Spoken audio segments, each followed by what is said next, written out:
All right, welcome back to yet another episode. It's a pleasure to have you, Mr. Diane Ristic. Welcome to my show. Your show? Last week it was my show. Oh my God. Well, I How did mean, you manage to snatch this? I thought only elections are snatched like this in a no, week, no, since you but weren't apparently paying me, show can be snatched. let me Wow. own this. Okay, well, thank you. I will send you my PayPal account where you can sort of send me the money for the show. Go ahead. Today's topic, what's your take on the pressure for women, especially African women, to get married? Well, I guess it depends on who's pressurizing you. And what's in it for you. I don't know. Who's pressurizing you? Society, Give, family, and even internal pressure. Most people feel if they reach the edge of 32 and they haven't found a partner, they have failed at certain aspects. We have scenarios where they're career women's rocking it at their careers, doing so well, but the inability to get a man to settle down weighs down on them so much. Are you referring to a specific problem that you think is only specific to your generation, or you think it's a new problem? I mean, Yeah. okay. Well, I can't say I can relate to it because obviously, for obvious reasons, you just have to check the difference between you and I. And first of all, you have shaved your beard. Sorry, you don't have a beard, which means I'm not a woman, and I'm not young. In your days, was there the same pressure? Probably, I would say yes. And it was the same pressure from the family usually and from the society. In fact, I don't even know whether we would have defined it as pressure. It was probably more. I think people think it's a pressure of the day, but they don't really realize that this has been placed into us even from the childhood. There's certain expectations in your life are placed long time ago. It looks like today's pressure, but I think pressure that's coming from within you can be, I think, biological, but also a part of your upbringing. I mean, biological clock thinking. I think I think, when I look at my sons and when I look at what is majorly different, maybe not so much in Africa, but I've seen in other economies where they call themselves developed. I don't know whether it's true or not, but economically they're richer.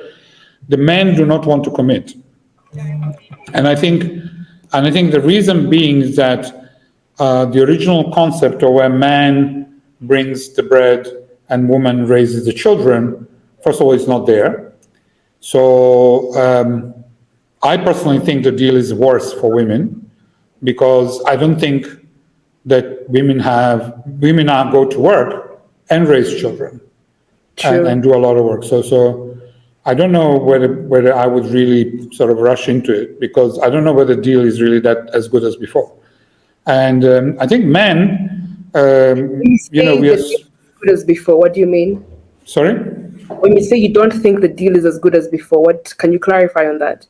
Well, first of all, I don't think deals for women is as good as before because you're under pressure to be equal to men, and yet at the same time, men don't feel about marriage the way you do. I'm not saying either is wrong. I think mothers feel differently about children than fathers. I'm not saying less or more. I'm just saying differently. So motherhood I don't think it's the same experience. I don't know, but from what I'm hearing from mothers, it's definitely not the same experience as fatherhood.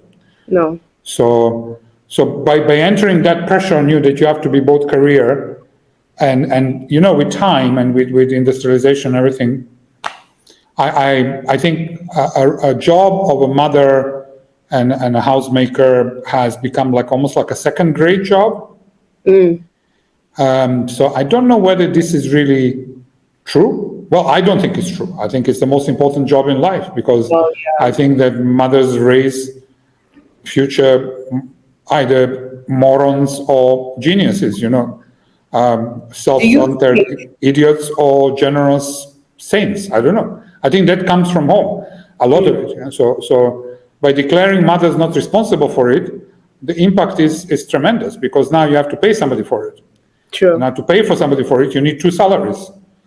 And of course, the people you paid for it don't feel responsible for raising your kids at all because they think you're just paying for delivery of the curriculum. And you think they're going to give you a ready-made product when you pick them up at 3:00. And so basically, I think they're being raised by mobile phones. That And is. What do you think about the quality of men? Because most of the ladies argue that yes, they have the career in orders and everything, but the caliber of men they're meeting in the dating market are people who are not stable or serious enough to raise a family with. So, do you feel it has something to do with the upbringing? Because, of course, if they were eligible men, women would naturally, want to get married. No one wants to good get to 40 and they're single, if especially they have good options. So what's your take on that? I have no idea who they're dating, so I can't tell you. You I interact with mean, young boys. How would you compare their character in terms of the boys back in the day? I mean, there are always people who are selfish and people who are not selfish. I mean, there are always people who are self-centered and those who are not. I think that a lot of it depends also. It's the beauty is in the eyes of the beholder. Mm. A lot of it depends what the expectation is. I don't know what the expectation is. I have a feeling that I from what I hear, some of young people I know are married and they're in their 20s and 30s, and some of the young men I know are not married in their late 30s. And when I ask them why not, they say, "Well, there's nothing in it for me." They don't particularly care to prolong human existence on Earth. And then on top of it, they feel that the pressure of being a modern metro man is not worth the hustle in a marriage. And they're perfectly happy with their earnings. Some of them tell me very simple things like why I can buy a milk anyway, anytime in town. Why do I need to have a cow at home? So very sort of very rude comments like that. But with moral changes, with sex being available to any generation, anytime, that pressure is not there.